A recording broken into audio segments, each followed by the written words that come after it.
Hello বন্ধুরা, আশা করি সবাই ভালো আছেন। অনুরাগের ছোঁয়া আজকের পর্বে যা দেখবেন, দীপা কুমারকে খোঁজ করে কিন্তু পায় না। তখন দীপার মাথায় একটি আইডিয়া আসে। তখন জয়কে বলে, জয় তুমি চুপ করে থাকো। আর দীপা জোরে জোরে বলে, এখনই বাড়িতে আগুন লাগিয়ে দেব, আপনি যেখানে আছেন বাইর হয়ে আসেন।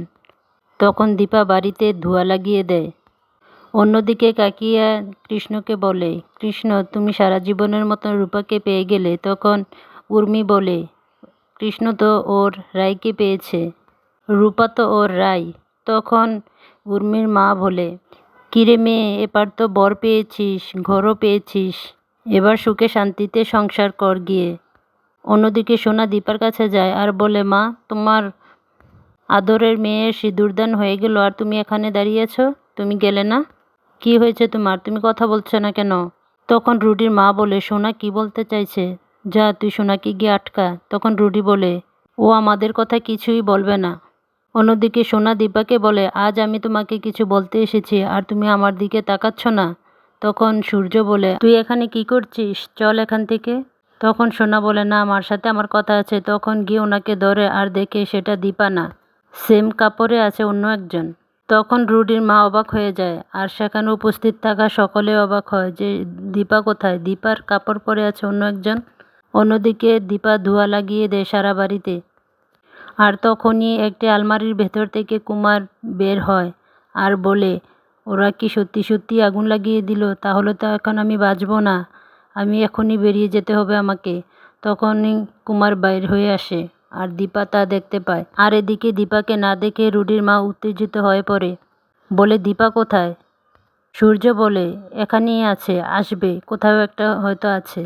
কৃষ্ণ বলে, আন্টি না থাকুক তোমার তো কোনো অযত্ন হবে না। তখন রুডির মা বলে, তোমার বিয়ে হয়েছে, তুমি থাকো, এখন আমি চলে যাব, আর তুমি যদি আমাকে আটকাতে চাও তাহলে কোর্টে দেখা হবে।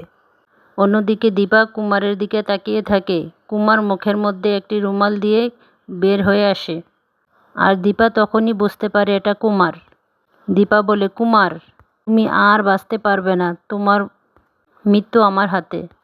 এতদিন তোমার মেয়ে কুন্তলা আর রুডিকে দিয়ে সব প্ল্যান করিয়েছ আর তুমি গুরুদেব সেজে বসে আছো।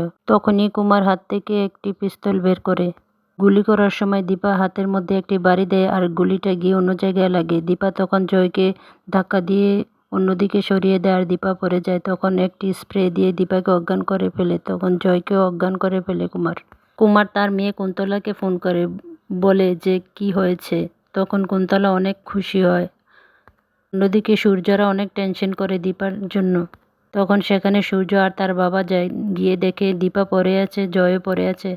দীপার চোখে মুখে পানি দেয়। তখন দীপা জ্ঞান ফিরে আসে। তখন সেখানে কুন্তলা আর রুডিও আসে, বলে, এখানে কি হয়েছে?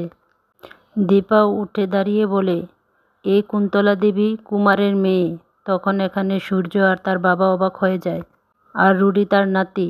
তখন রুডির মা অনেক কিছু বলতে চায় কিন্তু সূর্য বলে, আপনি চুপ করে থাকেন, আর কোনো কথা বলবেন না, আপনাদের সব প্ল্যান ফাঁস হয়ে গেছে।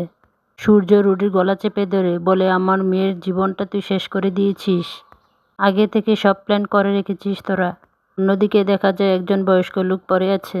তখন কুন্তলা বলে, গুরুদেব এই লোকটাকে এত কষ্ট করতে হচ্ছে আমার জন্য। বলে, আপনি ওখানে যাবেন না। ভালো লাগলে লাইক শেয়ার কমেন্ট করবেন আর সাবস্ক্রাইব করে পাশে থাকবেন।